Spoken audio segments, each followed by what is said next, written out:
साथियों नमस्कार। आज इस प्रशिक्षण में अपन बात करेंगे कि लोक स्वास्थ्य यांत्रिकी विभाग की जो एकल ग्राम नल जल योजनाएं हैं उनका संचालन संधारण किस प्रकार से होता है।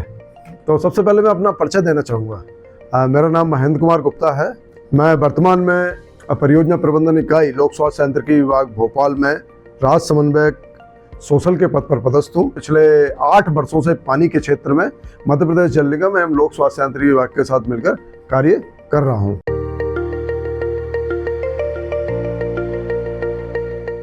अब बात करते हैं आज के मॉड्यूल की। इस प्रशिक्षण को हमने 7 से 8 मॉड्यूल में विभाजित कर रखा है। सबसे पहले अगर हम बात करें कि इस प्रशिक्षण का उद्देश्य क्या है, क्यों ये प्रशिक्षण आयोजित किया जा रहा है।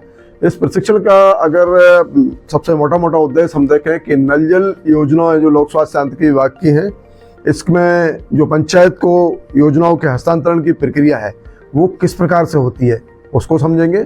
फिर दूसरा है कि जो जल प्रदाय व्यवस्था के बेंचमार्क हैं या मानक जो भारत सरकार के द्वारा तय कर रखे हैं, जिन मानकों के आधार पर हम ग्रामीण समुदाय को जल प्रदाय करते हैं उनको समझेंगे, उनके उस उद्देश्य की पूर्ति के लिए कार्य करेंगे।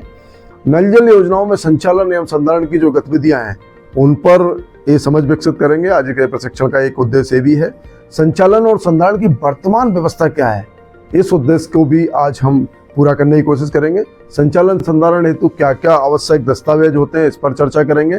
संचालन संधारण हेतु वित्तीय व्यवस्था किस प्रकार से होती है इस पर भी आप लोगों की समझ विकसित करने का प्रयास करेंगे। और योजना के सुचारू संचालन संधारण के लिए ग्राम पंचायतों द्वारा किए जाने वाले कार्यों को समझेंगे।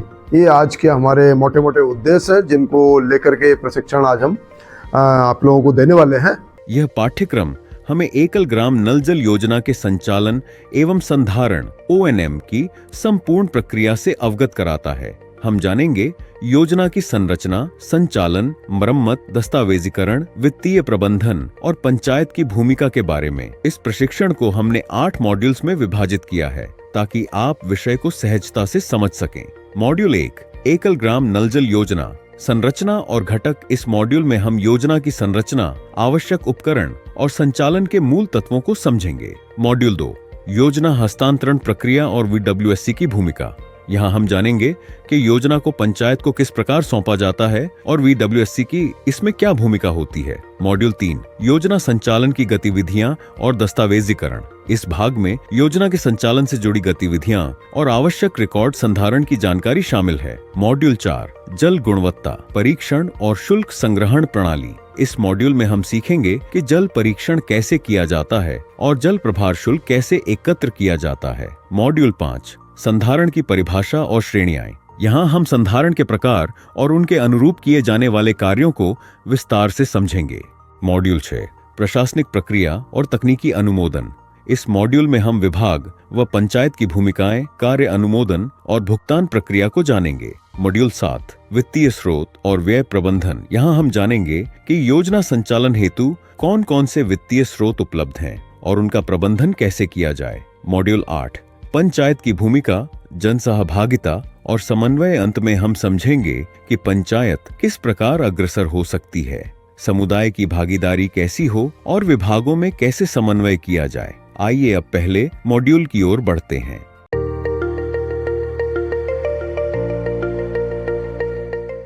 अब हम आते हैं कि इसके पहले मॉड्यूल पर कि योजनाएं कितने प्रकार की हैं। तो मध्य प्रदेश में 2 प्रकार की योजनाएं चलती हैं, एकल ग्राम नल जल योजना और समूह जल प्रदाय योजना। एकल ग्राम नल जल योजना की बात करें तो इसके मोटी बात यह है कि इसमें एक ट्यूबवेल होता है जिसको हम स्रोत बोलते हैं, उसके अंदर मोटर डाली जाती है, पंप, फिर उससे पानी लेकर के एक डिसइंफेक्शन यूनिट होती है उसमें जाता है। उसके जब डिसइंफेक्शन यूनिट के बाद पानी उस गांव की टंकी में पहुंचता है और टंकी के पश्चात गांव के नल कनेक्शनों में पहुंचता है। इसके बाद अगर बात करते हैं समूह जल प्रदाय योजना, तो समूह जल प्रदाय योजना जो है हमारे सरफेस जो वाटर है, सतही स्रोत, उस पर आधारित होती है। जो कि स्रोत की बात करें तो वो डैम हो सकता है या कोई नदी होगी जो 12मासी होती है जिसमें से पानी बना रहता है। इस नदी पर एक इंटेक वेल बनाया जाता है जिसमें पानी लिफ्ट किया जाता है और उस लिफ्ट किए हुए पानी को वाटर ट्रीटमेंट प्लांट जिसको WT कहते हैं वहाँ पर भेजा जाता है। वहाँ पर पानी को उपचारित किया जाता है और उस उपचारित जल को मास्टर बैलेंसिंग रिजर्वायर जिनको कि MBR कहा जाता है उनमें भेजा जाता है। एमबीआर अधिकांशतः ऊंचाई वाले स्थानों पर बने होते हैं और उस एमबीआर के माध्यम से ग्रेविटी के थ्रू जो जल प्रदाय होता है वो टंकियों में जाता है और टंकियों के बाद ग्रामों में नल कनेक्शन, जिनको कि एफएसटीसी कहा जाता है, फंक्शनल हाउसहोल्ड टैप कनेक्शन, उनके माध्यम से घरों में पहुंचता है।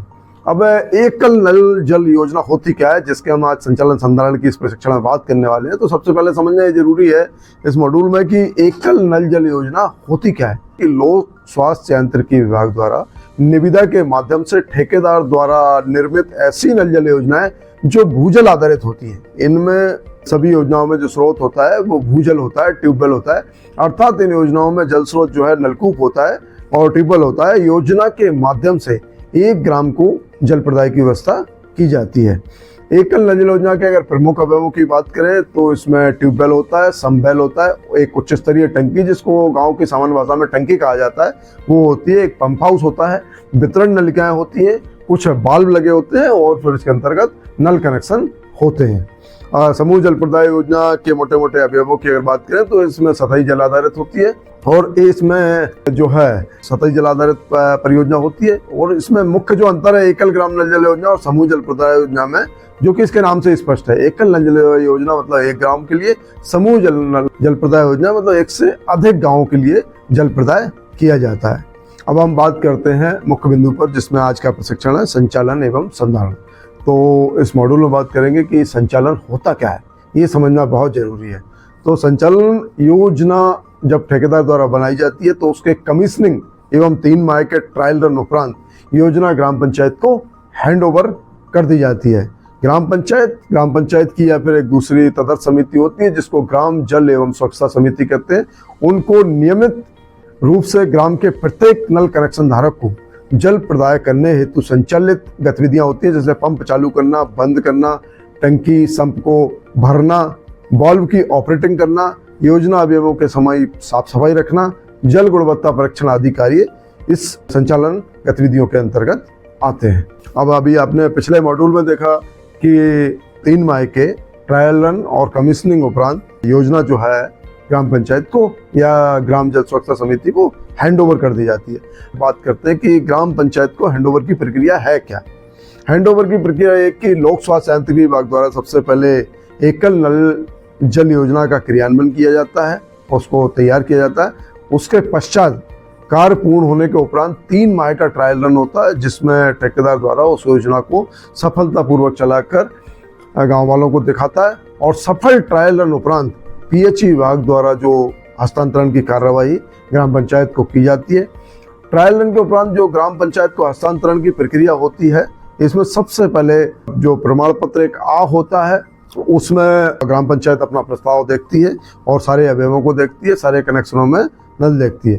इसके बाद ग्राम स्तर पर जो सरपंच, अध्यक्ष, सचिव, ग्राम पंचायत के जो उपयंत्री होते हैं, ये नल जल योजना के अवयवों का भौतिक रूप से सत्यापन करते हैं, ग्रामीणों पेयजल प्रदाय की संतुष्टि का सत्यापन करते हैं। उसके उपरांत संयुक्त हस्ताक्षर के द्वारा प्रतिवेदन में जारी किया जाता है। प्रतिवेदन जब दोनों चीजें हो जाती है, सत्यापन हो जाता है, ग्राम पंचायत और ग्राम के लोग उसको देख लेते हैं और वह प्रपत्र भर जाता है, तब यह जनपद को जाता है। फिर जनपद पंचायत के द्वारा इस एकल ग्राम नल जल योजना अंतर्गत पूर्ण किए गए समस्त कार्यों को ग्राम पंचायत को हस्तांतरित किया जाता है, जिसमें संयुक्त समिति जो होती है, जिसमें ग्राम पंचायत के सरपंच होते हैं, ग्राम जल स्वच्छता समिति के अध्यक्ष होते हैं, सचिव होते हैं, और लोक स्वास्थ्य यांत्रिकी विभाग के उपयंत्री होते हैं, सहायक यंत्री होते हैं और जनपद पंचायत के मुख्य कार्यपालन अधिकारी होते हैं। वो संयुक्त हस्ताक्षर करके उस योजना में उस पर पत्र को जारी करते हैं और फिर उस पर ग्राम सभा में, उस गांव का जो ग्राम सभा होती है, उस गांव में कितने नल कनेक्शनों में पानी चल रहा है, कितने ग्रामीणों को उस बारे में अवगत कराया जाता है और एक ठहराव प्रस्ताव पास किया जाता है, जिसमें ग्राम पंचायत को फिर तत्पश्चात वो योजना हस्तांतरित होती है। इस मॉड्यूल में हमने सीखा कि योजना की संरचना, पाइपलाइन और संचालन के लिए आवश्यक यांत्रिक अवयव कौन कौन से होते हैं। यह समझ हमें योजना की बुनियादी जानकारी देता है। चलिए बढ़ते हैं अगले मॉड्यूल की ओर।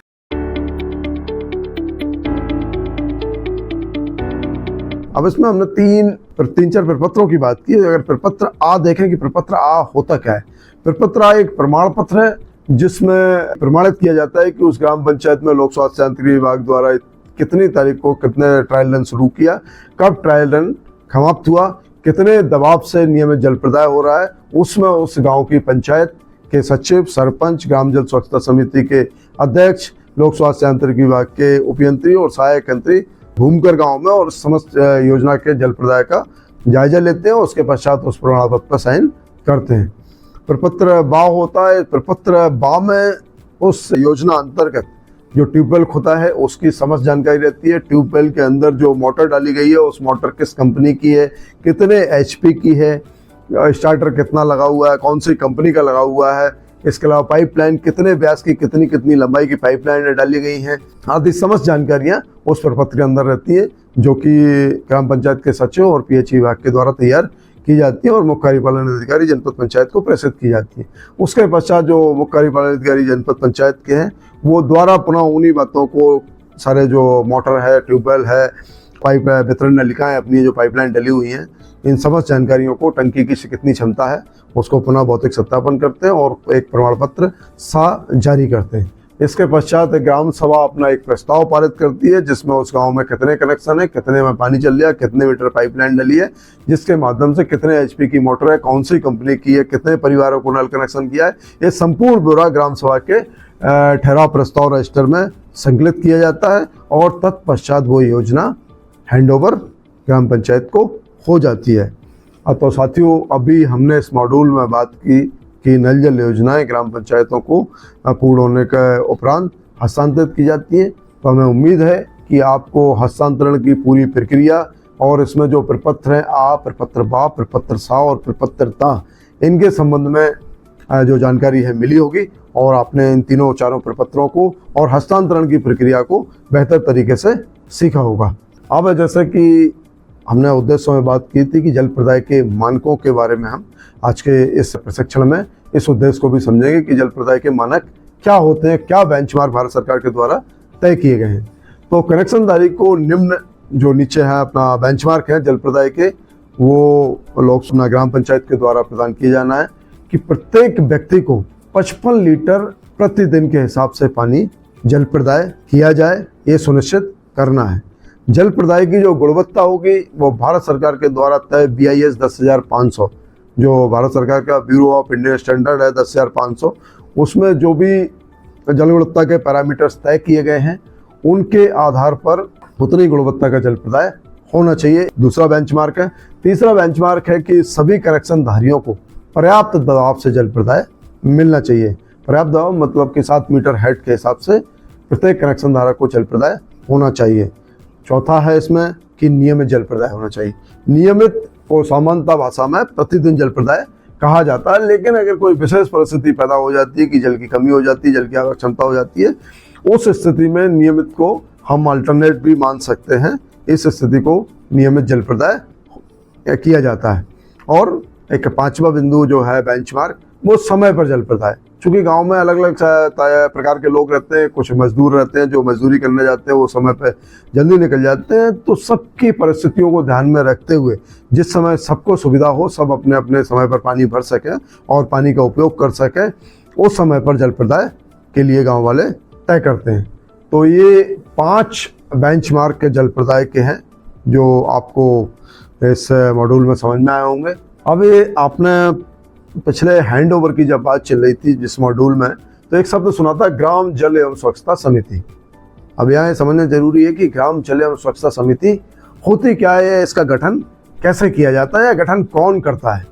तो ग्राम जल एवं स्वच्छता समिति जो होती है वो ग्राम पंचायत की तदर्थ समिति होती है। ग्राम पंचायत ही अपने गांव की जल प्रदाय व्यवस्था सुनिश्चित करने के लिए इस समिति का गठन करती है, जो गांव के जल प्रदाय व्यवस्था का संचालन एवं संधारण करती है।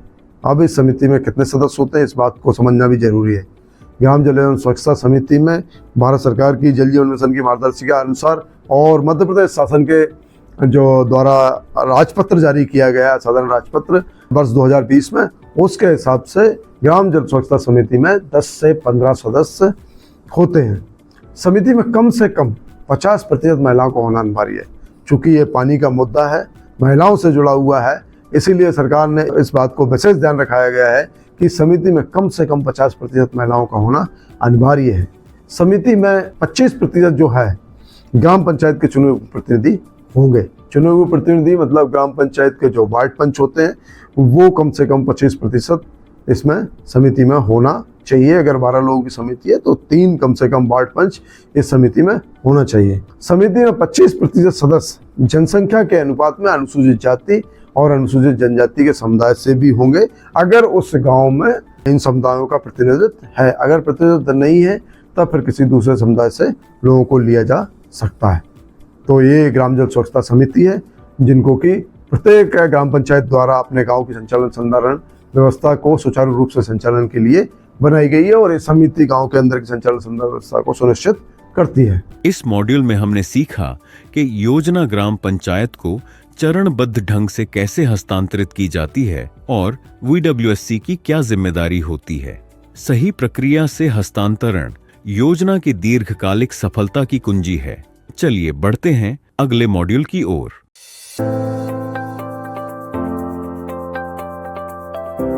अब अगले मॉड्यूल में हम देखते हैं कि योजना के संचालन अंतर्गत आने वाली गतिविधियां कौन सी हैं, कि योजना सफलतापूर्वक संचालन हो सके इसके लिए कौन कौन सी गतिविधियां की जानी है। मुख्य गतिविधियां जो योजना के संचालन में सम्मिलित है जो कि ग्राम पंचायत या ग्राम जल स्वच्छता समिति द्वारा संचालित की जाती हैं, उनमें सबसे पहला है मोटर को चालू करना और बंद करना। फिर उसके बाद आता है टंकी और समवेल को भरना। योजना के फिर जो समस्त जो वाल्व लगे हुए हैं जिससे ग्राम की जल प्रदाय व्यवस्था सुनिश्चित होती है उनको ऑपरेट करना। योजना के समस्त अवयव जैसे टंकी है, संपवेल है, स्रोत है, पाइपलाइन है, पंप हाउस है, इनके आसपास सफाई रखना और नियमित जल गुणवत्ता परीक्षण करना, ये योजना के अंतर्गत आने वाली मुख्य संचालन की गतिविधियां हैं। अब इन संचालन की गतिविधियों में एक एक करके समझते हैं कि वाल्व ऑपरेशन, जो पहले अपन ने देखा था कि योजना के समस्त वाल्वों को ऑपरेट करना। अब वाल्व ऑपरेशन को बिंदु अपन समझते हैं एक एक जो है कौन गतिविधियों को। तो वाल्व ऑपरेशन, जल प्रदाय में वाल्व ऑपरेशन की क्या भूमिका होती है इसको भी समझना जरूरी है कि प्रत्येक गांव में, चूंकि गांव अलग अलग मोहल्ले और बसाहटों में स्थापित रहता है, तो प्रत्येक मोहल्ले या बसाहट के प्रत्येक परिवार को उचित दबाव से जल प्रदाय में जो स्लूज वाल्व होता है उसके सही तरह के संचालन की अहम भूमिका रहती है।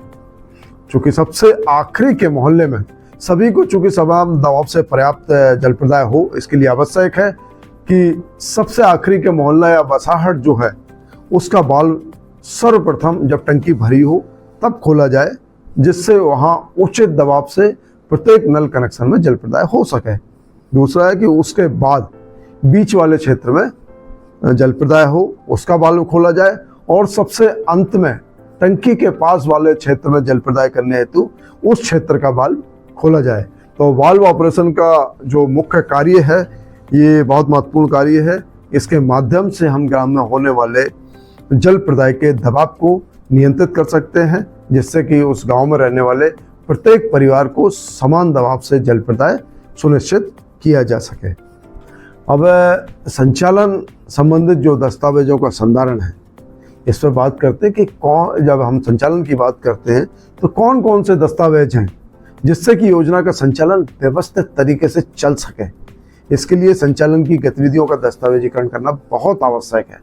संचालन संबंधी अगर दस्तावेज कौन कौन से होते हैं तो संचालन संबंधी दस्तावेज, मुख्य जो दस्तावेज हैं जिनका संधारण किया जाना आवश्यक है, वो मोटे तौर पर अगर हम आपको बताएं कि सबसे पहले तो मोटर पंप संचालन की जो पंजी या रजिस्टर है उसको संधारित करना आवश्यक है।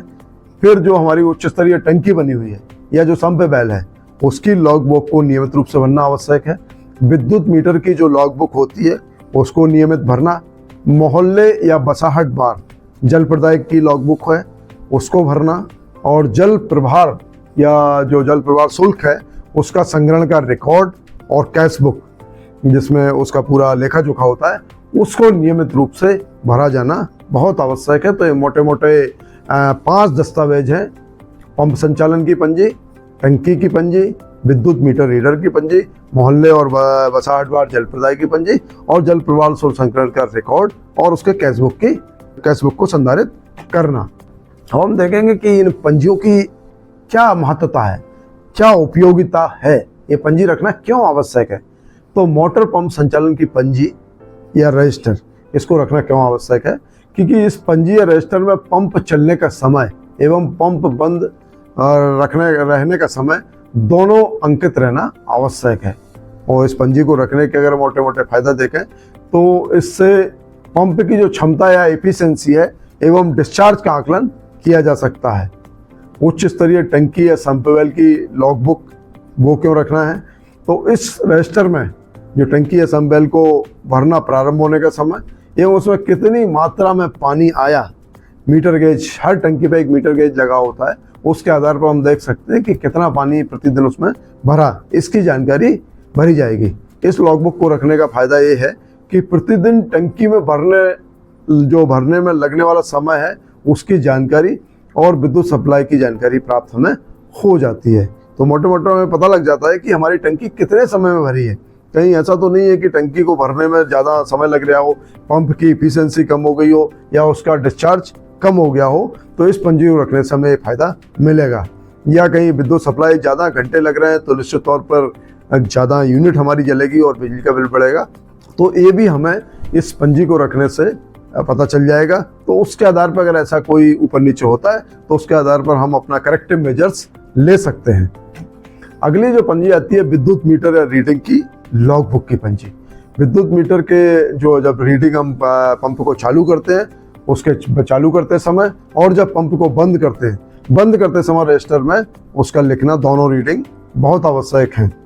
इसके क्या फायदे हैं ये भी समझना जरूरी है। टंकी भरने में प्रतिदिन कितने यूनिट बिजली की खपत हुई, इससे हमें ज्ञात हो जाएगा, क्योंकि हमने टंकी भरने के समय चालू करने की रीडिंग नोट की थी और बंद करने की रीडिंग की।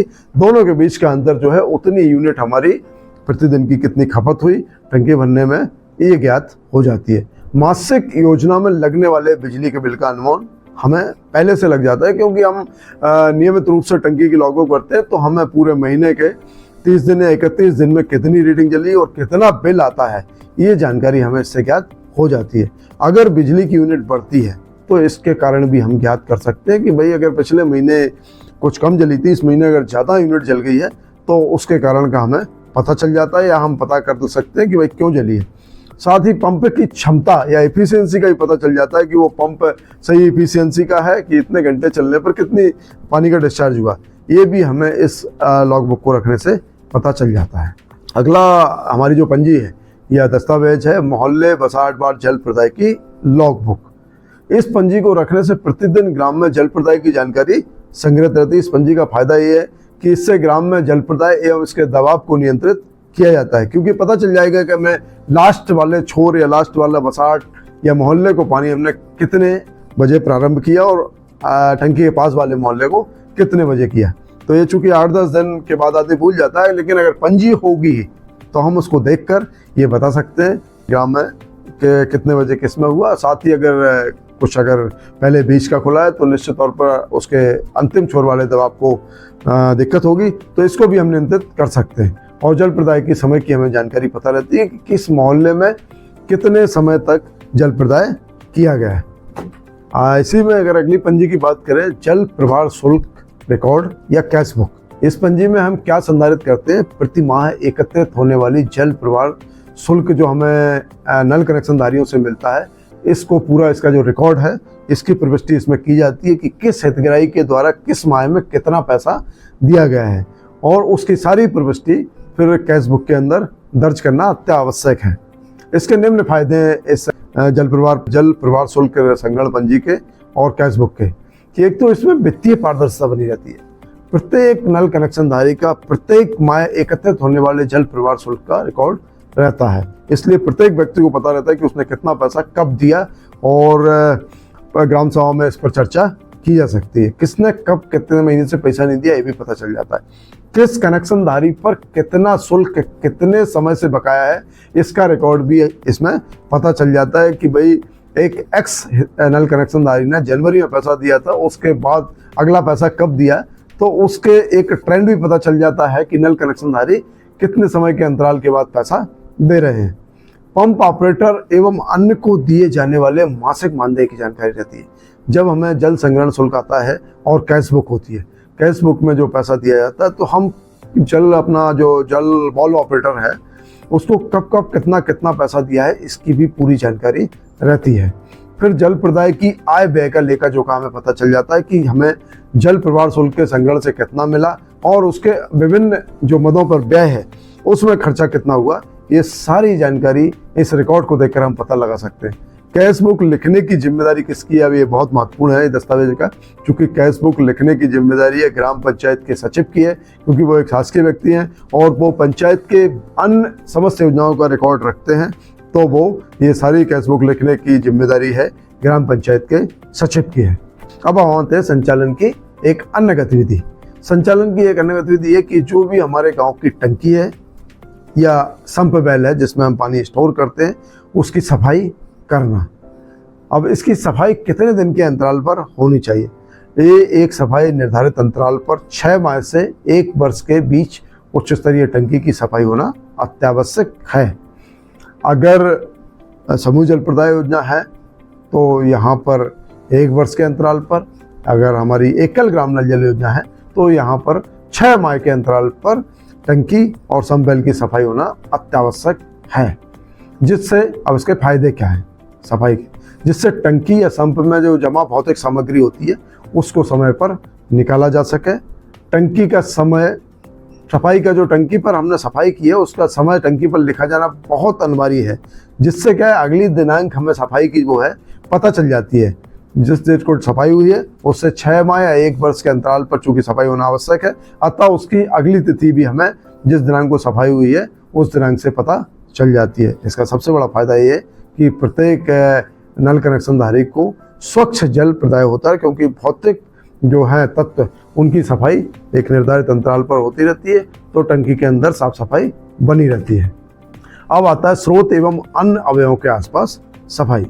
नल जल योजना के जो स्रोत हैं उसके आसपास सफाई बहुत आवश्यक है, जिससे कि स्रोत दूषित होने से बचाने के लिए हमारी साफ सफाई रखना बहुत ज़रूरी है। उसकी सफाई कौन करेगा? पंप ऑपरेटर द्वारा नियमित रूप से इसकी साफ सफाई की जाना चाहिए।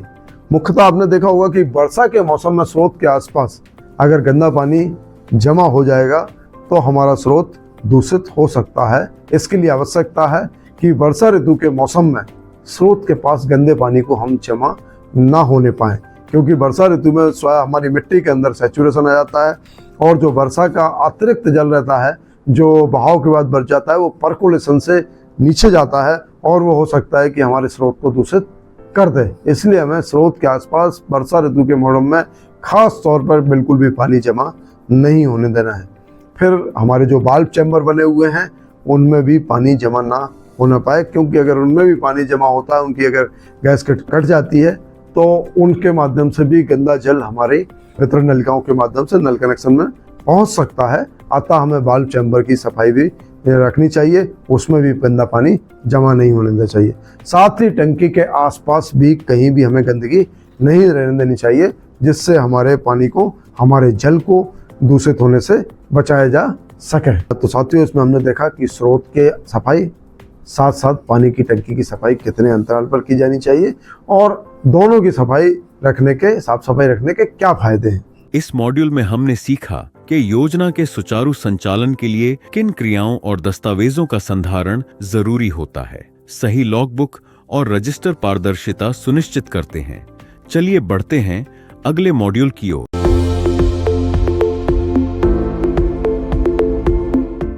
अब जो संचालन में एक सबसे महत्वपूर्ण पहलू है वो है जल गुणवत्ता परीक्षण।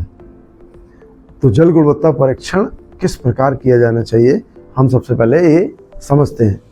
तो हमारे ग्रामों में जल गुणवत्ता का परीक्षण सर्वप्रथम फील्ड टेस्ट किट, जिसे हम सामान्य भाषा में FTK कहते हैं, उसके माध्यम से ग्राम की जो प्रशिक्षित महिलाएं हैं, जिनको FTK के लिए लोक स्वास्थ्य यांत्रिकी विभाग के द्वारा प्रशिक्षित किया है, ये उन महिलाओं के द्वारा किया जाना है।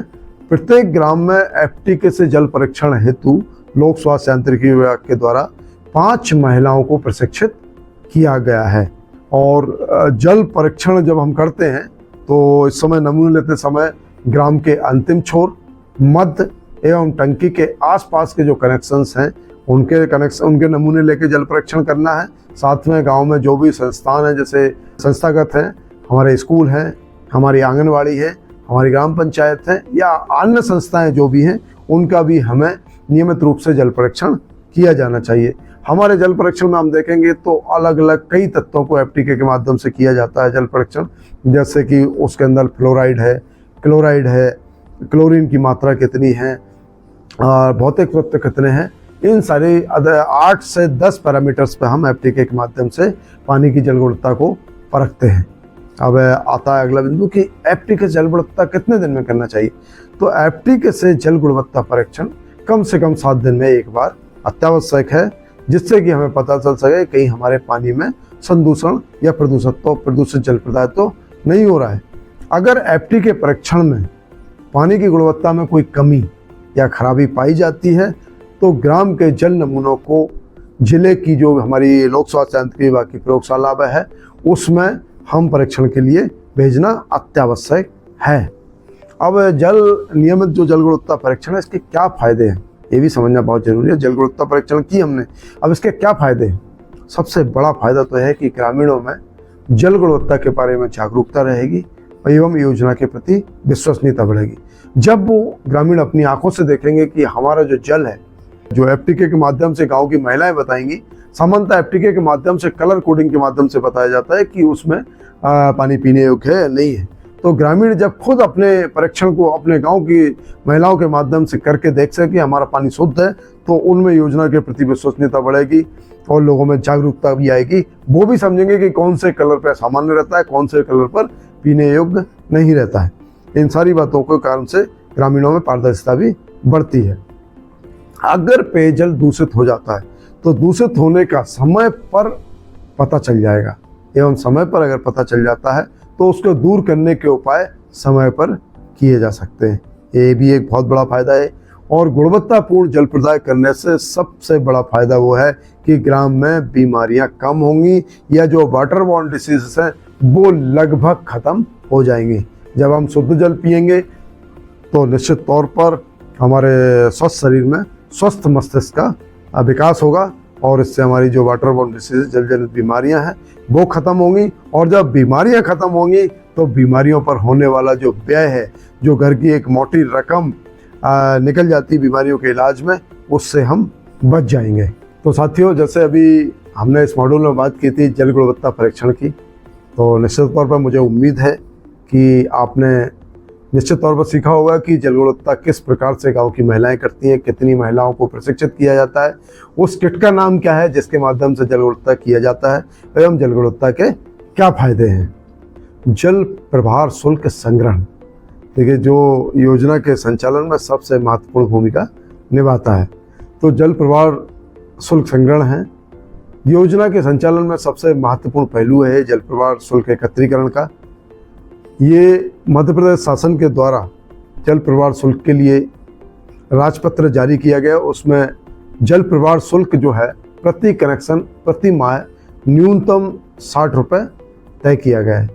लेकिन अगर ग्राम पंचायत चाहे तो इसको आवश्यकता अनुसार बढ़ा भी सकती है, क्योंकि गांव में अगर 60 रुपये में जो ग्राम पंचायत को जल प्रदाय के संचालन संधारण में लगने वाला व्यय है वो पूर्ति नहीं हो रही है, तो ग्राम पंचायत अपनी सुविधा के अनुसार जितने में उसकी पूर्ति होगी तो उसको बढ़ा सकती है, क्योंकि न्यूनतम शासन ने 60 रुपये तय किया हुआ है। इससे ऊपर ग्राम पंचायत अपनी सुविधा अनुसार ले जा सकती है। जल प्रभार शुल्क एकत्रीकरण का कार्य जो है ग्राम पंचायत या ग्राम जल स्वच्छता समिति द्वारा स्वयं किया जा सकता है या पंप ऑपरेटर के माध्यम से किया जा सकता है। अगर ग्राम पंचायत चाहे तो जो ग्राम में महिलाओं के स्व सहायता समूह हैं, इनके माध्यम से भी इंसेंटिव के आधार पर प्रोत्साहन राशि को देख करके इस कार्य को स्वयं सहायता समूहों के माध्यम से भी करा सकती है। अब जल प्रभार शुल्क जो है इसके कहाँ कहाँ उपयोग किया जाता है, जो जल प्रभार शुल्क ग्रामीणों से उनके जल प्रदाय के बदले लिया जाता है उसका कहाँ कहाँ उपयोग किया जाता है, ये भी समझना बहुत आवश्यक है। जो एकत्रित जल प्रभार का उपयोग है ग्राम पंचायत द्वारा पंप ऑपरेटर को, सबसे मुख्य है कि पंप ऑपरेटर को उसके मानदेय देने में किया जाता है। और दूसरा है अगर स्वयं सहायता समूह के माध्यम से जल प्रवाह शुल्क का एकत्रीकरण हो रहा है तो उनको इंसेंटिव देने में भी इस राशि का उपयोग किया जाता है।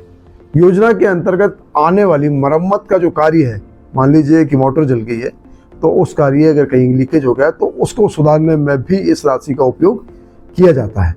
बिजली के बिल का भुगतान करने में भी जो कनेक्शन धारकों से जल प्रवाह शुल्क एकत्रित हुआ है उसका उपयोग किया जाता है। और योजना के अंतर्गत अगर कोई अन्य कार्य भी आता है तो उसमें भी इस जल प्रवाह एकत्रित हमारा जल प्रवाह शुल्क है उसका उपयोग किया जाता है। इस मॉड्यूल में हमने सीखा कि जल की गुणवत्ता कैसे जांची जाती है और जल शुल्क का संग्रह कैसे किया जाए। इससे उपभोक्ताओं में भरोसा और संचालन में नियमितता बनी रहती है। चलिए बढ़ते हैं अगले मॉड्यूल की ओर।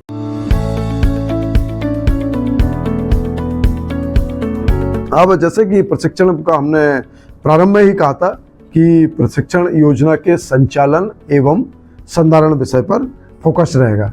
तो ये तो बात हुई योजना के संचालन की, कि योजना जो संचालन है नियमित रूप से सुचारू रूप से चलती रहे, उसके लिए क्या क्या हमने मॉड्यूल में जो 4-5 मॉड्यूल ये संचालन होता क्या है, संचालन के अंतर्गत कौन कौन सी गतिविधियां सम्मिलित की जाती हैं, संचालन में कौन कौन से दस्तावेज हमें संधारित करना चाहिए, उसकी जल गुणवत्ता के करना चाहिए, संप की सफाई है, ये विभिन्न मुद्दे हैं, जल प्रवाह शुल्क आदि है, इसके बारे में चर्चा की। अब दूसरा महत्वपूर्ण पहलू आता है, अब हम चलते हैं मॉड्यूल के अन्य एक दूसरे तरफ की ओर, संधारण पार्ट की ओर। अब हम यहाँ समझते हैं कि संधारण होता क्या है।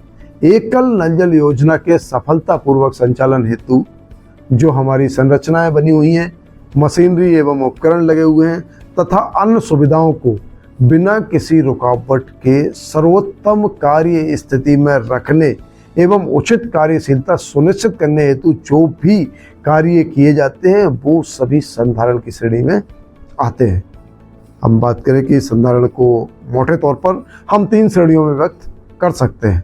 प्रथम जो है preventive maintenance, second minor repairing और थर्ड मेजर रिपेयरिंग। अब अगर थोड़ा इसको विस्तार से समझेंगे, प्रिवेंटिव मेंटेनेंस क्या होता है। प्रिवेंटिव मेंटेनेंस से तात्पर्य उन क्रियाओं से है जो संरचनाओं, हमारे उपकरण हैं और हमारी जो प्रणालियों की निरंतरता बनाए रखने के लिए की जाती हैं ताकि संभावित टूट-फूट या विफलताओं को रोका जा सके। यह ये भी सुनिश्चित करता है कि योजना कुशलता से कार्य करे।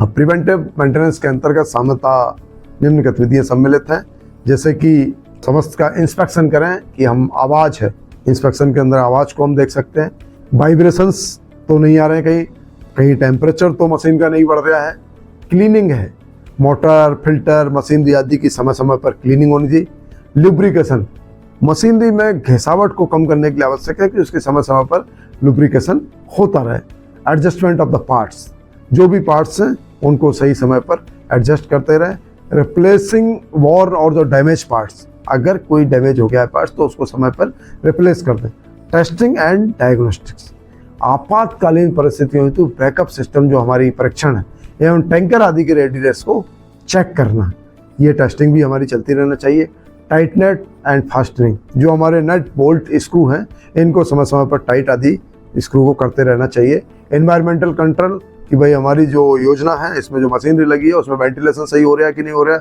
उसकी कूलिंग है, उसके ह्यूमिडिटी है, वो सारी चीज़ें कंट्रोल में रखना चाहिए, systematic replacement of the consumable items, consumable item just like the रोज की जो यूज होते हैं, फिल्टर्स हैं, ऑयल हैं, लुब्रिकेंट्स हैं, एयर हैं, वाटर प्यूरिफायर है आदि, इनको भी रेगुलर शेड्यूल में ध्यान में रखते हुए रिप्लेस करते रहना चाहिए। तो ये तो बात हुई हमारी प्रिवेंटिव मेंटेनेंस की। अब हम आते हैं माइनर मेंटेनेंस पर। पेयजल सप्लाई के लिए जो माइनर मेंटेनेंस है उस गतिविधियों में आमतौर पे होती है जो कम जटिल होती हैं और कम महंगी होती हैं, लेकिन फिर भी यह आवश्यक है जिससे कि योजना कुशलता से कार्य करती रहे और साफ पानी उपलब्ध कराती रहे। ये गतिविधियां प्रतिदिन योजना की कार्य क्षमता बनाए रखने के लिए आवश्यक होती हैं। माइनर मेंटेनेंस में क्या क्या गतिविधियां शामिल होती हैं इस पर हम चर्चा करते हैं। तो cleaning of the overhead tanks है या हमारे सम्प वेल है, इनकी नियमित अंतराल पर सफाई होती रहना चाहिए। फ्लशिंग ऑफ द पाइपलाइन, एक सर्टेन टाइम के बाद एक निश्चित अंतराल पर हमारी जो पाइपलाइन है उसकी भी फ्लशिंग हो। रिपेयरिंग और रिप्लेसिंग वाल्व, अगर हमारे जो वाल्व खराब हो गए हैं उनकी रिपेयर की जरूरत हो तो रिपेयर हो, या रिप्लेस करने की आवश्यकता पड़े तो उनका समय पर रिप्लेसमेंट हो। इलेक्ट्रिकल पेमेंट जो कंपोनेंट्स हैं, पैनल कंपोनेंट, उनको भी रिप्लेस या रिपेयरिंग समय पर होती रहे। लीक डिटेक्शन करना, ये भी हमारी एक माइनर मेंटेनेंस के अंतर्गत आती है। एवं माइनर जो लीक्स होते हैं उनको भी समय पर रिपेयर करें, चाहे वो लीकेज पाइपलाइन के हों, जॉइंट्स के हों, फिटिंग्स के हों या कनेक्शंस के हों, जहां भी हमें मिलते हैं उनको समय पर संधारित करें हम। Replacing gaskets and seals, gasket and seals चाहे वो वाल्व के हों, पंप के हों या अदर सिस्टम में लगे हों, ये भी माइनर मेंटेनेंस के अंतर्गत आएंगे। स्मॉल क्रैक्स इन पाइपलाइन, अगर पाइपलाइन में कहीं क्रैक है तो वो भी माइनर मेंटेनेंस। इलेक्ट्रिकल पार्ट्स की रिपेयर करना, स्टार्टर है, इलेक्ट्रिक केबल्स है, मोटर पंप आदि हैं, वोल्टेज के अगर इशू है तो इनको भी सॉर्ट आउट करना। सबमर्सिबल या मोटर पंप की क्लीनिंग करना, अगर उसके अंदर कुछ फंस गया है तो उसका डिस्चार्ज कम हो रहा है, उस पर लोड आ रहा है तो उसकी भी समय पर क्लीनिंग करते रहना बहुत आवश्यक है। अब आते हैं मेजर मेंटेनेंस की तरफ। पेयजल सप्लाई के लिए मेजर मेंटेनेंस गतिविधियां आमतौर पर वे होती हैं जो जल प्रदाय व्यवस्था को बाधित कर देती हैं। ये बड़ी गतिविधियां होती हैं जिनके कारण से जल प्रदाय व्यवस्था ठप भी हो सकती है। अतः मेजर मेंटेनेंस की गतिविधियों में क्या क्या होती है ये भी देखें। पाइपलाइन अगर डैमेज हो जाए, अगर किसी थर्ड पार्टी के द्वारा किसी कारण से हमारी पाइपलाइन डैमेज हो जाए तो वो मेजर मेंटेनेंस उसका बड़ा काम होता है। पाइपलाइन का एक्सटेंशन करना, अगर कहीं नई हैबिटेशन बन गई है, सोर्स ड्राई हो जाए या उसमें ईल्ड कम हो जाए तो ये भी मेजर मेंटेनेंस की एक बहुत बड़ी गतिविधि है। हमारा ओवरहेड टैंक या सम्प है उसको रिपेयर करना पड़ा है। मेजर लीक कहीं अगर डिटेक्ट मिलता है उसकी रिपेयरिंग, बॉल्व का replacement, transformer, cable, panel repair, इनका रिप्लेसमेंट, या मोटर पंप रिपेयर या उसको रिप्लेस करना, ये हमारे मेजर मेंटेनेंस के पार्ट हैं। अब संधारण की वर्तमान व्यवस्था क्या है प्रिवेंटिव एवं माइनर मेंटेनेंस में? इन दोनों प्रकार के संधारण कार्यों हेतु बहुत कम राशि की आवश्यकता होती है। प्रिवेंटिव, चूँकि अपन किसी भी चीज़ को खराब होने के पहले ही सचेत रहें, या अगर कोई माइनर है उसी समय कर दे तो इनमें बहुत कम राशि में ही दोनों में मेंटेनेंस हो जाता है। दोनों प्रकार के कार्यों हेतु तकनीकी सहयोग लोक स्वास्थ्य यांत्रिकी विभाग द्वारा एवं वित्तीय सहयोग पंचायत को योजना के जल प्रवाह शुल्क से या अन्य मद से प्राप्त राशि के उपयोग से किया जाता है। माइनर रिपेयर के कार्यों हेतु ग्राम पंचायत में प्रशिक्षित व्यक्ति के माध्यम से मरम्मत किया जाना चाहिए, क्योंकि अगर अनपढ़ व्यक्ति या किसी ना जानने वाले व्यक्ति के द्वारा रिपेयर करा दी तो उससे और ज़्यादा नुकसान हमारे पार्ट्स को या पाइपलाइन को हो सकता है। मरम्मत कार्य में उपयोग की जाने वाली सामग्री जो है वो गुणवत्तापूर्ण होना आवश्यक है, जिसके लिए विभाग द्वारा ग्राम पंचायत को जब योजना हैंडओवर की जाती है उस समय समस्त अवयवों की जो जानकारी दी जाती है उसी समय उपलब्ध कराई जाती है कि कौन सा पार्ट्स कौन सी गुणवत्ता या किस कंपनी का है, जिससे कि उसी गुणवत्ता का और उसी कंपनी के पार्ट्स को लगाया जाए तो वो सही तरीके से योजना काम करती है। इस मॉड्यूल में हमने सीखा कि संधारण के 3 प्रकार होते हैं, निवारक, सामान्य और प्रमुख, और हर एक के कार्य अलग होते हैं। संधारण योजना को लंबे समय तक चालू रखने में सहायक होता है। चलिए बढ़ते हैं अगले मॉड्यूल की ओर।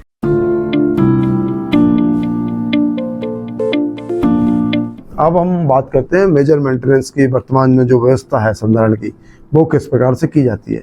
मेजर मेंटेनेंस के लिए बहुत अधिक चूंकि राशि की आवश्यकता होती है और इन कार्यों में तकनीक का उपयोग किया जाता है, अतः पीएचडी के इंजीनियर्स द्वारा इस कार्य को तकनीकी सहयोग के साथ अत्यधिक आवश्यकता पड़ती है। इस कार्य में सामग्री का गुणवत्तापूर्ण होना बहुत आवश्यक है। अगर हमने किसी कम गुणवत्तापूर्ण सामग्री का उपयोग कर दिया तो वो पुनः यथास्थिति में पहुंच जाएगा। इस कार्य को केवल जो है प्रशिक्षित व्यक्ति ही कर सकता है, अप्रशिक्षित व्यक्ति इस कार्य को नहीं कर सकता है और उसी से हमें कराना चाहिए, क्योंकि अगर अप्रशिक्षित व्यक्ति से हमने काम कराया तो हो सकता है कि आगे चल के वो मेजर मेंटेनेंस और ज़्यादा मेंटेनेंस काम में और ज़्यादा मेंटेनेंस मांग सकता है। मेजर मेंटेनेंस के कार्यों हेतु पंचायत विभाग एवं अन्य के साथ समन्वय की आवश्यकता होती है। चूँकि ये बड़ा काम होता है, इसमें पैसा ज़्यादा लगता है, इसलिए विभिन्न विभागों के समन्वय से ही ये कार्य पूर्ण होता है।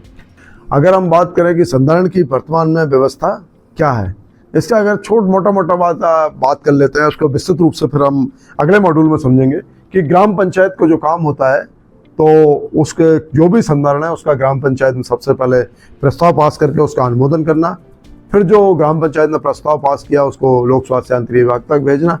लोक स्वास्थ्य यांत्रिकी विभाग के उपयंत्री या सहायक यंत्री हैं, वो उस प्रस्ताव के आधार पर एस्टीमेट तैयार करेंगे फिर उस एस्टीमेट को कार्यपालन यंत्री को भेजा जाएगा, जिसपे आधार पर कार्यपालन यंत्री तकनीकी स्वीकृति प्रदान करेंगे। तकनीकी स्वीकृति जब प्रदान कर देंगे तो ग्राम पंचायत द्वारा उस तकनीकी स्वीकृति के आधार पर कार्य पूर्ण कराया जाएगा। पीएचई फिर लोक स्वास्थ्य यांत्रिक विभाग के इंजीनियरों के द्वारा उस कार्य का मूल्यांकन किया जाएगा। मूल्यांकन पश्चात ग्राम पंचायत द्वारा उस कार्य का भुगतान किया जाएगा। चलिए साथियों, तो जैसा अभी बात कर रहे थे संधारण की फ्लो चार्ट के बारे में हमने बताया, तो संधारण की ये जो वर्तमान व्यवस्था है उस पर भी हम आपको अवगत कराते हैं। इस प्रशिक्षण के माध्यम से जरूर बताना चाहेंगे। ग्राम पंचायत द्वारा कार्य की मरम्मत हेतु सर्वप्रथम विभाग को सूचित किया जाता है। साथ ही ग्राम पंचायत का जो पारित प्रस्ताव है वो भी विभाग को उपलब्ध कराते हैं। और मरम्मत कार्य हेतु एस्टीमेट तैयार करना, तो विभाग के जो उपयंत्री या सहायक यंत्री होते हैं उनके द्वारा स्थल का भ्रमण किया जाता है। वास्तविक स्थिति पता किए जाने के उपरांत उसके आधार पर एस्टीमेट विभाग के द्वारा तैयार किया जाता है। एस्टीमेट जब बन जाता है तो एस्टीमेट लोक स्वास्थ्य यांत्रिकी विभाग के जो बनता है वो किस आधार पर बनता है? एस्टीमेट लोक स्वास्थ्य यांत्रिकी विभाग के यूनिफाइड शेड्यूल्ड ऑफ रेट, जिसको कि हम संक्षिप्त में USOR होता कहते हैं, के आधार पर तैयार किया जाता है। फिर उसकी बात आती है तकनीकी स्वीकृति की, तो लोक स्वास्थ्य यांत्रिकी विभाग के उपयंत्री या सहायक यंत्री द्वारा तैयार किए गए एस्टीमेट को तकनीकी स्वीकृति जो उस खंड के कार्यपालन यंत्री हैं उनके द्वारा दी जाती है। प्राप्त तकनीकी स्वीकृति के आधार पर ग्राम पंचायत द्वारा कार्य पूर्ण कराया जाता है और कार्य पूर्णता के उपरांत विभाग के इंजीनियर द्वारा ही कार्य का मूल्यांकन किया जाता है। जब मूल्यांकन हो जाता है तो मूल्यांकन के पश्चात ग्राम पंचायत द्वारा उसके भुगतान की प्रक्रिया पूरी की जाती है। अब संधारण की जो वर्तमान व्यवस्था है, अगर स्रोत की बात करें, मान लीजिए कि यदि योजना का स्रोत सूख गया है एवं नवीन स्रोत की आवश्यकता है, तो पंचायत के प्रस्ताव पर यदि संभव हो तो विभाग द्वारा तकनीकी स्वीकृति प्रदान कर नवीन स्रोत का निर्माण किया जाएगा। अन्यथा की स्थिति में अगर संभव नहीं है तो ग्राम पंचायत के प्रस्ताव पर विभाग द्वारा तकनीकी स्वीकृति प्रदान की जाकर पंचायत के पास जो उपलब्ध अन्य मद हैं उन मदों से नवीन स्रोत का तैयार किया जाएगा। इस मॉड्यूल में हमने सीखा कि कार्य प्रस्ताव से लेकर भुगतान तक की प्रक्रिया विभाग और पंचायत के बीच समन्वय से पूरी होती है। यह प्रक्रिया कार्य की पारदर्शिता और प्रभावशीलता सुनिश्चित करती है। चलिए बढ़ते हैं अगले मॉड्यूल की ओर।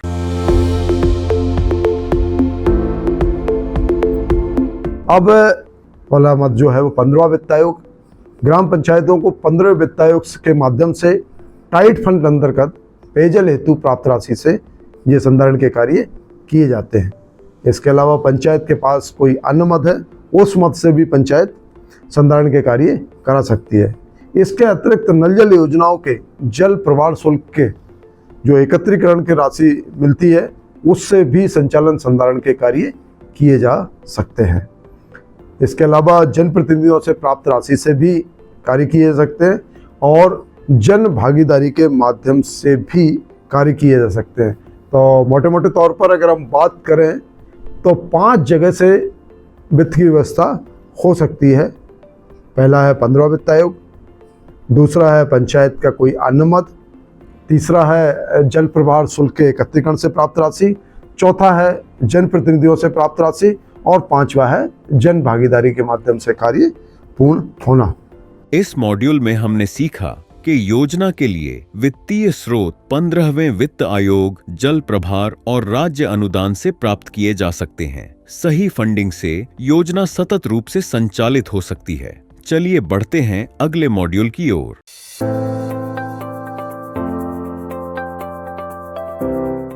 अब ग्राम पंचायत द्वारा किए जा सकने वाले उपाय। जल प्रदाय व्यवस्था में लंबे समय तक या अत्यधिक समय तक कोई व्यवधान ना रहे, इसके लिए पंचायत द्वारा निम्न कार्य अग्रिम रूप से भी किए जा सकते हैं। चूँकि संचालन संधारण ऐसा व्यवस्था है कि अगर इसको नियमित रूप से ना किया जाए तो जल प्रदाय व्यवस्था लंबे समय तक बाधित हो सकती है। अतः इसके लिए आवश्यक है कि ग्राम पंचायत द्वारा कुछ कार्यों को एडवांस में या अग्रिम रूप से भी किया जाना चाहिए। तो वो कौन कौन से कार्य हैं जो ग्राम पंचायत द्वारा अग्रिम रूप से किए जाने चाहिए? सबसे पहला है कि कम से कम एक मोटर पंप और एक वाल्व पंचायत को एक्स्ट्रा में रखना चाहिए अपने पास, क्योंकि अगर मोटर जल गई तो उसके रिपेयर होने में हो सकता है कि समय लग जाए, या बाल्ब खराब होने में, उसके रिपेयर होने में, या उसको बदलने में नया बाल्ब समय लग जाए। तो इसके लिए हमें एक मोटर एक बल्ब आउटस्टैंडिंग मोड में पंचायत को कम से कम रखना चाहिए, जिससे तत्काल उसको बदल के जल प्रदाय व्यवस्था को नियमित रूप से चलती रहे, उसमें कोई बाधा ना आए।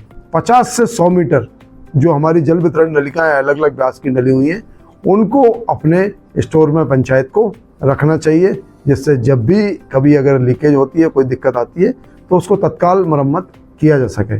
पाइप जोड़ने हेतु फ्यूजन मशीन को रखना बहुत आवश्यक है, क्योंकि अगर फ्यूजन मशीन नहीं होगी तो पाइप सही तरीके से जुड़ नहीं पाएगा और नियमित रूप से उसके संधारण की आवश्यकता पड़ेगी। इसके अतिरिक्त पाइप जोड़ने वाली जो अन्य फिटिंग सामग्री है उसको भी एक सेट रखना चाहिए। नल कनेक्शन की सामग्री भी रखना चाहिए, क्योंकि जैसे ही नल कनेक्शन धारक के द्वारा अगर किसी नवीन नल कनेक्शन के लिए आवेदन आता है तो उसको तत्काल नल कनेक्शन उपलब्ध कराया जा सके। इसके अतिरिक्त पंचायत को 1 से 2 व्यक्तियों को नल जल मित्र का प्रशिक्षण भी आयोजित करवाकर उनको तैयार करना चाहिए, जिससे नल जल योजनाओं के कार्यों हेतु अगर वो तैयार होंगे तो नियमित रूप से योजना में जो संचालन संधारण के कार्य निकलते हैं उनको तत्काल उसकी मरम्मत की जा सकती है। ये पंचायत के द्वारा वेल इन एडवांस में ये कार्य कम से कम किए जाने चाहिए, जिससे कि जल प्रदाय व्यवस्था सुचारू रूप से बिना किसी व्यवधान के चलती रहे। जन सहभागिता या कम्युनिटी का पार्टिसिपेशन किसी भी मिशन या योजना का सफल क्रियान्वयन बिना समुदाय के बिना अधूरा है। इसी प्रकार नल जल योजनाओं के संचालन एवं संधारण में भी सबसे अहम है समुदाय का सहभागी होना, क्योंकि कहा गया है कि बिना समुदाय की सहभागिता के किसी भी योजना के सफल होने की कोई गारंटी नहीं है, जबकि जो योजना समुदाय की भागीदारी से चलती है उस योजना के सफल होने की 100% गारंटी है। तो समुदाय की जन सहभागिता के लिए ग्राम पंचायत द्वारा नल जल योजनाओं के सफल संचालन हेतु समुदाय की भागीदारी बढ़ाने के लिए पंचायत के द्वारा क्या क्या प्रयास करने चाहिए, यहाँ पर ये भी हम चर्चा करना चाहेंगे। तो जन सहभागिता बढ़ाने के लिए पंचायत को सर्वप्रथम ग्रामीणों को जल प्रवाह शुल्क के लिए प्रेरित करना चाहिए, जिससे कि पंचायत की वित्तीय स्थिति मजबूत होगी। दूसरा है एकत्रित जल प्रवाह पर जो भी जल प्रवाह एकत्रित होता है ग्राम सभा में चर्चा करना, जिससे समुदाय में पारदर्शिता होने से भागीदारी बढ़ेगी, क्योंकि जो भी कनेक्शनधारी पैसा देता है उसको कम से कम वो ये चाहता है कि पता हो कि उसके द्वारा दिए गए या उपलब्ध प्रदान किए गए पैसे का क्या उपयोग हो रहा है। जब हम ग्राम सभा में समस्त गाँव के सामने एकत्रित धनराशि पर चर्चा करते हैं कि उसका कहाँ कहाँ उपयोग हुआ, कितनी राशि एकत्रित हुई, तो निश्चित तौर पर इससे समुदाय में जागरूकता आती है और उनकी भागीदारी योजना के प्रति और पंचायत के प्रति बढ़ेगी। नल जल योजना का प्रतिवर्ष सामाजिक अंकेक्षण करना, जिससे ग्रामीणों को योजना के समस्त पहलुओं पर जानकारी प्राप्त होगी। तो पंचायत को प्रतिवर्ष इसका सामाजिक अंकेक्षण भी कराना चाहिए। ग्रामीणों में जल के सदुपयोग या जल विषय पर जागरूकता हेतु समय समय पर पंचायतों के द्वारा कार्यक्रम आयोजित करवाते रहना चाहिए। जैसे खास दिवस जो हमारे आते हैं उन पर भी कार्यक्रम पंचायत के द्वारा आयोजित किए जाना चाहिए, जैसे विश्व जल दिवस, पर्यावरण दिवस, जो कि डायरेक्ट हमारे पर्यावरण के मुद्दों से जुड़े हुए हैं। इन विषयों पर अगर जागरूकता कार्यक्रम करके हमें ग्रामीणों में जल के प्रति समझ विकसित कर पाए तो निश्चित तौर पर ग्रामीण जल के उपयोग को भी समझेंगे और उसका जल का दुरुपयोग नहीं होगा और वो योजना को सफलतापूर्वक संचालन में अपना सहयोग प्रदान करेंगे। अब हम बात करते हैं अंतर विभागीय समन्वय।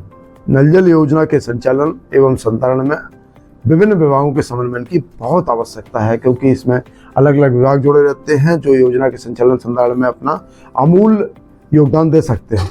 नल जल योजनाओं के संचालन संधारण हेतु सर्वप्रथम जिला जल एवं स्वच्छता समिति की बैठक में चर्चा करना। चूँकि जिला जल एवं स्वच्छता समिति जिले की सबसे शिखर समिति होती है जो जल के संचालन संधारण एवं समस्त योजनाओं के क्रियान्वयन के विषय पर नियमित रूप से चर्चा करती है। तो इस बैठक में योजना के जो योजनाएं पंचायत को हैंडओवर हो चुकी है उनके संचालन संधारण पर भी चर्चा होनी चाहिए, जिससे अगर कोई योजना बंद है तो उसके विभिन्न पहलुओं पर जानकारी में ध्यान में लाकर उस योजना को पुनः चालू किया जा सके और जिससे ग्रामीणों को समय पर जल प्रदाय मिलता रहे। समय समय पर बंद योजनाओं के पुनः संचालन हेतु मुख्य कार्यपालन अधिकारी जिला पंचायत, जिला कलेक्टर एवं जनपद पंचायतों के साथ समन्वय करके योजनाओं को पुनः चालू करवाना चाहिए। इस हेतु भी अंतर्विभागीय समन्वय बहुत आवश्यकता है। शिक्षा विभाग के समन्वय करके स्कूल की नल जल योजनाओं को निरंतर बनाए रखने हेतु समन्वय करना है, क्योंकि विभाग द्वारा नल जल योजना स्कूल में बना दी जाती हैं, लेकिन जरूरत होती है कि वो निरंतर चलती रहे। इसके लिए शिक्षा विभाग द्वारा उनकी समय समय पर योजनाओं की देखरेख करता रहे और उनकी समय समय पर मॉनिटरिंग करता रहे। इसके लिए भी शिक्षा विभाग, लोक स्वास्थ्य यांत्रिकी विभाग एवं ग्राम पंचायतों के समन्वय की अत्यधिक आवश्यकता है। तो साथियों, हमने अभी इस मॉड्यूल में सीखा कि हमारी ग्राम पंचायतों को क्या क्या प्रिवेंटिव मेजर लेना चाहिए, हमारी ग्राम पंचायतों को किस प्रकार से जनता की सहभागिता या जन सभ्यता के बढ़ाने के लिए क्या क्या कार्य किए जाना चाहिए, किस प्रकार से अंतर विभागीय समन्वय किया जाना चाहिए।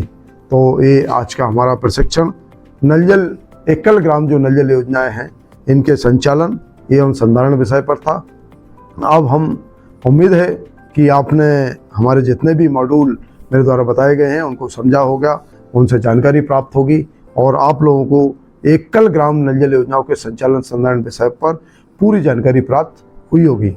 इस मॉड्यूल में हमने सीखा कि पंचायत की सक्रिय भागीदारी, समुदाय का सहयोग और विभागीय समन्वय योजना की सफलता में अहम भूमिका निभाते हैं। चलिए अब बढ़ते हैं निष्कर्ष की ओर।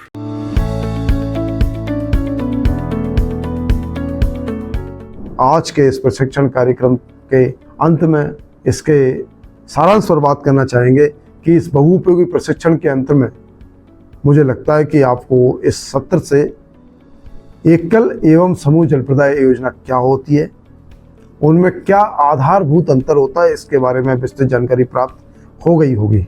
नल जल योजनाओं का संचालन एवं संधारण किस प्रकार किया जाता है, उनमें क्या क्या चुनौतियाँ, क्या क्या कठिनाइयाँ आती हैं, उनका निराकरण किस प्रकार किया जाता है, इस पर भी आपको विस्तृत जानकारी प्राप्त हुई होगी।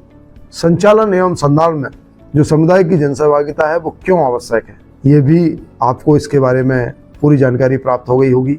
नल जल योजनाओं के संचालन संधारण में किन किन दस्तावेजों को संधारित करना चाहिए जिससे ज्ञात हो सके कि योजना अपने उद्देश्यों को पूरा कर पा रही है या नहीं। तो इन समस्त दस्तावेजों की भी जानकारी आपको इस प्रशिक्षण के माध्यम से प्राप्त हो गई होगी। योजना के संचालन एवं संधारण के लिए वित्तीय राशि कहाँ से प्राप्त हो सकती है एवं उसका प्रबंधन किस प्रकार किया जाए, ये भी आपको आज के इस एकल ग्राम नल जल योजना के संचालन संधारण के प्रशिक्षण से प्राप्त हो गई होगी। दोस्तों, तो ये आज जो संचालन संधारण विषय पर प्रशिक्षण आपको दिया गया है, चूँकि जल सबसे एक महत्वपूर्ण पहलू है, इससे आप भी अवगत हैं और इसके बारे में हमारे वेद पुराणों में भी लिखा गया है। आपो हिष्टा मयो व्यवस्था न ऊर्ज ददातान महे रणाय चक्षसे यो बहा सिप्तमो रसस सस्ते भाजे तह नहा ऊस तिरव मात्रा। ये ऋग्वेद के 10.9.1 से 2 के अध्याय में लिखा गया है। इसका मतलब ये है कि जल आनंद का स्रोत है, ऊर्जा का भंडार है, कल्याणकारी है, पवित्र करने वाला है और माँ की तरह पोषक तथा जीवनदाता है। साथियों, ये प्रशिक्षण यहाँ समाप्त हुआ। इस प्रशिक्षण के समाप्ति के पश्चात आपको एक प्रश्नोत्तरी प्राप्त होगी, जिसको पूर्ण करने के उपरांत और आप पास करने के उपरांत आपको एक प्रमाण पत्र या सर्टिफिकेट उपलब्ध कराया जाएगा, जिससे ये साबित होगा कि आपने नल जल योजना के संचालन एवं संधारण विषय पर जो प्रशिक्षण लिया है वो सही तरीके से उसको समझा है और आप उसमें सफल हुए हैं। धन्यवाद।